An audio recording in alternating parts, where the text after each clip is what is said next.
মুখ্যমন্ত্ৰী মহোদয়ে তেখেতৰ যি সংবাদমেল শেহতীয়াকৈ দিলে সেই শেহতীয়াকৈ দিয়া সংবাদমেলটোত এটা কথা কোৱা দেখিলোঁ যিহেতু জুবিন গাৰ্গ ডাঙৰীয়াৰ ফটোখনৰ প্ৰসংগত যিটো কথা উত্থাপন হৈছিল যে কোনোবাই যদি বিপ্লৱীৰ ফটো আঁকিবই লাগে ছেইফ ৰিভাৰৰ ফটো অঁকাতকৈ তেখেতে পৰেশ বৰুৱাৰ ফটো আঁকিব পাৰে।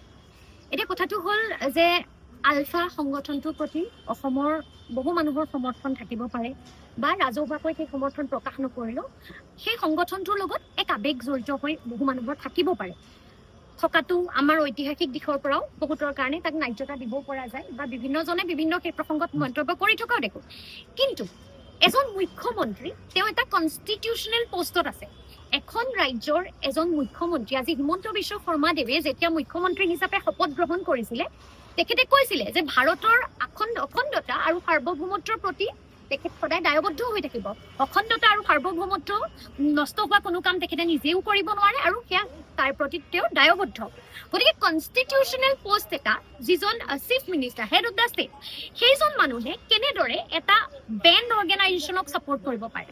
মই উদাহৰণ এটা দিওঁ, কিছুদিনৰ আগতে বিভিন্ন ক্ষেত্ৰত আপোনালোকে দেখিব হয়তো মনত আছে বৰষাশ্ৰী বুঢ়াগোহাঁই বুলি ছোৱালীজনী তাই ফেচবুকত কবিতা লিখিছিল। কোনোবাই ফেচবুকত কবিতা এটা লিখাৰ বাবে আষ্ট্ৰবিকা বৰা যিগৰাকী লেখিকা অধ্যাপিকা তেওঁ যেতিয়া সহকাৰী অধ্যাপিকা আষ্ট্ৰবিকা বৰাই যেতিয়া এটা সময়ত লেখিকা হিচাপে কিতাপ লিখিছিল তেতিয়াও তেখেতক আলফাৰ সমৰ্থন আছে বুলি যথেষ্ট হাৰাশাস্তি কৰা হৈছিল। বৰষাশ্ৰীকটো এৰেষ্টে কৰা হৈছিল, সেই সময়ত আমি প্ৰেছ মিট দিছিলোঁ। গতিকে আজি যদি যুৱ প্ৰজন্মৰ কোনোবা যুৱক যুৱতীয়ে ক'ৰবাত গৈ ৰাস্তাত ক'ৰবাত ফুটপাথত যদি পৰেশ বৰুৱাৰ ফটো আঁকে তেতিয়াহ'লে তেওঁক এৰেষ্ট কৰা হ'বনে নাই? কাৰণ আলফা এটা banned organisation, unlawful activities prevention act 1967 সেইখনৰ অধীনত আলফাক আচলতে এটা সন্ত্ৰাসবাদী সংগঠন বুলি কোৱা হৈছে। দেশৰ সাৰ্বভৌমত্ব আৰু অখণ্ডতাৰ প্ৰতি আলফা ভাবুকি বুলি কোৱা হৈছে।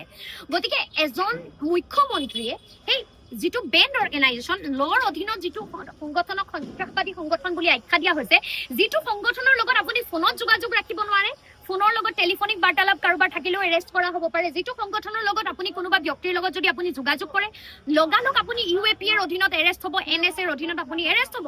আৰু UAPয়ে NSA লগাই যদি এজন যুৱক যুৱতীক জেললৈ পঠিওৱা যায় তেওঁ বহুত বছৰ ধৰি জেলতে আবদ্ধ হৈ থাকিব লাগে।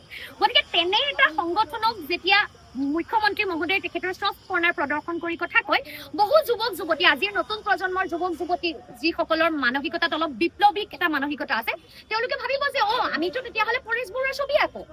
কথাটো হ'ল যে পৰেশ বৰুৱাৰ ছবি যদি কোনোবাই আঁকে তেতিয়াহ'লে আমাৰ আৰক্ষী আমাৰ প্ৰশাসনে সেই মানুহজনক NSA লগাবনে নাই? সেই মানুহজনক যদি পৰেশ বৰুৱাৰ সমৰ্থনত তেখেতৰ প্ৰতি শ্ৰদ্ধা সহকাৰেও কওঁ, ময়ো যদি আজি কওঁ যে পৰেশ বৰুৱাৰ সমৰ্থনত মই ছবি আঁকিবলৈ যাম, মোকো এৰেষ্ট কৰা হ'ব, আমাৰ বিৰুদ্ধে UAPয়ে NSA লগোৱা হ'ব। গতিকে যিকোনো ল' চাওক, আইন সকলোৰে বাবে সমান। আমাৰ সংবিধানে এইটো কথা কৈছে যে ইকুৱেলিটি বিফৰ ল, ইকুৱেল প্ৰটেকশ্যন অফ ল। গতিকে আইন যদি সকলোৰে বাবে সমান, মুখ্যমন্ত্ৰীৰ বাবেও একেখনেই আইন লাগিব। অন্যহাতে আমি যদি প্ৰিভিলেজৰ কথাও চাওঁ, মুখ্যমন্ত্ৰীৰ নামত এনেকুৱা কোনো প্ৰিভিলেজ নাই। ক্ৰিমিনেল প্ৰচিকিউশ্যন, তেওঁ যদি কোনো ক্ৰিমিনেল অফেন্স কৰে তেতিয়াহ'লে ক্ৰিমিনেল অফেন্সৰ ক্ষেত্ৰত তেওঁক কোনো প্ৰিভিলেজ দিয়া হোৱা নাই, তেওঁক কোনো প্ৰটেকশ্যন দিয়া হোৱা নাই। অন্য এজন অপৰাধীক যিদৰে ব্যৱহাৰ কৰা যাব যিকোনো ক্ৰিমিনেল অফেন্সৰ ক্ষেত্ৰত মুখ্যমন্ত্ৰী মহোদয়ৰো সেইদৰে ব্যৱহাৰ কৰিব লাগিব। গতিকে আমি স্পষ্টকৈ এইটো কথা ক'ব বিচাৰো যে যদি কোনোবাই জুবিনদাৰ ছবি আঁকে, আজি তেখেতে এইটো কথাও কৈছে যে জুবিনদাৰ ছবি যিখন ছবি দিব সেইখনেই আঁকিব পাৰিব। আজি জুবিন গাৰ্গ এজন ৰাজহুৱা ব্যক্তি, তেওঁক ৰাইজে যিদৰে ভাল পাইছিল, যিদৰে গ্ৰহণ কৰিছিল তেখেতে সেইদৰে মানি লৈছিল। অনাগত দিনত কোনোবা প্ৰজন্মৰ ল'ৰা ছোৱালীয়ে জুবিনদাক নিজৰ মানসপটত যিখন ছবি লৈ ঘূৰি ফুৰিব বিচাৰে, সকলোৰে মানসপটত থকা ছবিখন বেলেগ বেলেগ। আজি মুখ্যমন্ত্ৰী মহোদয়কো বিভিন্নজনে ছবি আঁকি দিয়ে, তেওঁতো মৰমেৰে গ্ৰহণ কৰে সেই ছবিখন। তেওঁ ক'ব নেকি যে মোৰ এখন ফটো নহয় অফিচিয়েল ফটো, তুমি কিয় আঁকিছা? জুবিনদাৰ কোনোবাই ছবি আঁকিব আৰু তেওঁ কৈছে যে NSA লগাম। আৰে NSA কাৰোবাৰ পাব্লিক প্ৰপাৰ্টি নেকি? যদি কোনোবাই আইন ভংগ কৰিছে, অনুশাসন ভংগ কৰিছে, যদি কোনোবাই ভাৰতৰ অখণ্ডতা সাৰ্বভৌমত্বৰ থ্ৰেট আনিছে, NSA লগাব পাৰিব, আইনে ডিচাইড কৰিব। বৰ্তমান প্ৰেক্ষাপটত আজিৰ দিনটোত আমি যিটো দেখিছো যে আলফাৰ প্ৰতি সমৰ্থন দেখুৱাই পৰেশ বৰুৱা ডাঙৰীয়াৰ ছবি আঁকিবলৈ কৈ নতুন প্ৰজন্মক তেখেতে উৎসাহিছে, তেখেতে তেওঁলোকক বিপথে যাবলৈ পৰিচালিত কৰিছে, আলফাৰ প্ৰতি সমৰ্থন দিবলৈ পৰিচালিত কৰিছে। আৰু তেওঁ এইটো কথা বুজাইছে যে ছবি আঁকা বিপ্লৱ যদি কৰিছে তেতিয়াহ'লে পৰেশ বৰুৱাৰ ছবি আঁকা। আমাৰ স্পষ্ট দাবী, স্পষ্ট প্ৰশ্ন, আৰক্ষী প্ৰশাসন আচলতে DGP অসমৰ DGP মহোদয়লৈ প্ৰশ্ন আৰু দিছপুৰ পুলিচ থানাত আমি কেছখন দিছোঁ। এইটো প্ৰশ্ন যে অহাকালি বা অনাগত দিনবোৰত কোনোবা অসমৰ উঠি অহা প্ৰজন্মৰ ল'ৰা ছোৱালী ধৰি ললো মাৰ্চেল বৰুৱাই যদি বা অন্যান্য দল সংগঠনে যদি পৰেশ বৰুৱাৰ ছবি আঁকে তেওঁ কিমান দিনলৈ জেলত থাকিব লাগিব তেওঁতো ইউএপি এনএছএৰ অধীনত এৰেষ্ট হ'ব গতিকে সেই দায়িত্ব কোনে ল'ব আজি মুখ্যমন্ত্ৰী মহোদয়ে যিটো প্ৰভোগ কৰিছে এই ষ্টেটমেণ্টৰ জৰিয়তে য়ং জেনেৰেশ্যনক বহু ল'ৰা ছোৱালী আলফালৈ যাবলৈ বিচাৰি থাকে গুচি যায় যেতিয়া তেতিয়া আমি ধৰি আনিব লাগে পুলিচে ধৰি আনে বহু ঘৰৰ মানুহক হাৰাশাস্তি কৰা হয় কৰা নহয় নেকি কোনোবা এজন ঘৰৰ মানুহৰ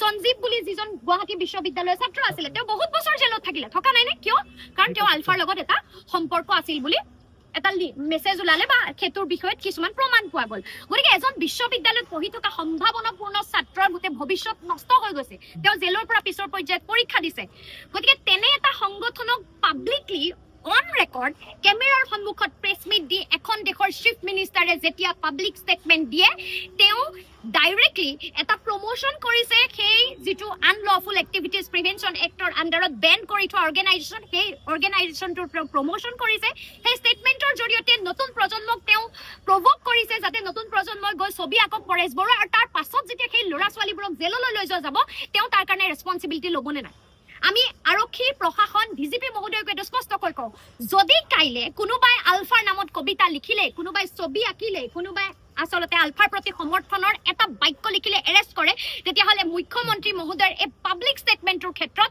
ডিজিপিৰ কি ষ্টেণ্ড হ'ব অসমৰ প্ৰশাসনৰ অসমৰ আৰক্ষীৰ কি ষ্টেণ্ড হ'ব এইটো আমাক জানিব লাগিব কাৰণ সাংবিধানিক পদমৰ্যাদাত এখন ৰাজ্যৰ মুখ্যমন্ত্ৰী হিচাপে যেতিয়া এজন ব্যক্তি থাকে তেওঁৰ যথেষ্ট দায়বদ্ধতা থাকে তেওঁ যিকোনো আৱেগিক কথাৰ বহিঃপ্ৰকাশ কৰিব নোৱাৰে আজি মই ওঠ লোৱা নাই আজি অসমৰ যুৱ প্ৰজন্মৰ শপত গ্ৰহণ কৰা নাই কিন্তু মুখ্যমন্ত্ৰী মহোদয়ে সংবিধানৰ নামত শপত গ্ৰহণ কৰিছে গতিকে সংবিধানৰ নামত শপত গ্ৰহণ কৰি সংবিধানৰ প্ৰতি ভাবুকি অনা কোনো কাম তেখেতে কৰিব নোৱাৰে আৰু তেখেতে কৰিছে গতিকে আমি তেখেতৰ বিৰুদ্ধে এখন এফআইআৰ আজি দাখিল কৰিছোঁ দিছপুৰ আৰক্ষী চকীত আৰু আমি দাবী কৰিছোঁ যে ইকুৱেলিটি বিফৰ ল ইকুৱেল প্ৰটেকশ্যন অফ ল সকলোৰে বাবে সমান ৰুল অফ ল লাগিব লাগে তেওঁৰ বিৰুদ্ধে ক্ৰিমিনেল প্ৰচিকিউশ্যন হ'ব লাগে যদি বেলেগে আলফাক ছাপৰ্ট কৰিলে বেলেগে আলফাক ছাপৰ্ট কৰি ছবি আঁকিলে কবিতা লিখিলে এনএছএ লাগে ইউএপিএ লাগে তেন্তে মুখ্যমন্ত্ৰীৰ বিৰুদ্ধেও লাগিব লাগে আৰু তেখেতে এনেধৰণৰ কাম কাজৰ পৰা বিৰত থাকিব লাগে